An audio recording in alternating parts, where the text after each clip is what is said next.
Kalapan krek ka klub PSG na benta ka final trong ka Champion League. Te ngapjang subhaya phi baro ki parlok ki bachupet ya ki video ha kan ka channel. Te ngakar padrit ya phi bapin subscribe, share, like ya ki video khnang bangan la banang panmi susu nang ni sakmat. Te ka klub PSG kan sia khun ya ka final trong ka Champion League. Ha kasitarik ubnai chon Persya ya ke klub Inter Milan. Tementa ke klub PSG kelapan krep ha na benta kate kacingelekai ke bakrautam kacongka namar ke klub PSG kada terang dik ban khor ya ka nam ladu ha ka Champion League. Namar ke PSG kam sempat la yora nam ladu ha ka Champion League.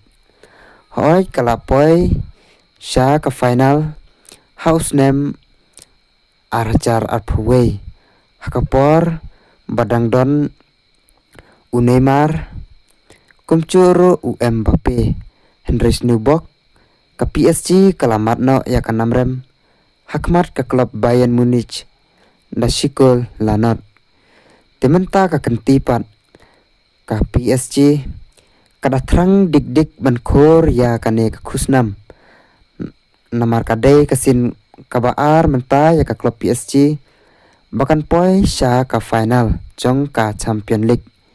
Te oj wala ka cingele kalong ka bacwat namar ka klub Inter Milan ru kalong ka wei ka klub ka Klanbor.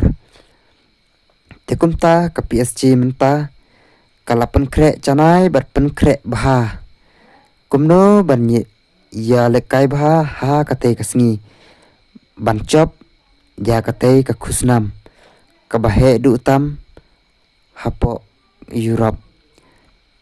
Te ki player trong ka klub PSG menta kiladan ha ka training na benta ban pen krek ya ka final Champion League namar kidatmu batrang dik ban yokhor ya kate ka khusnam ban ra nam chop hakasin ka baningkong ha ka Champion League.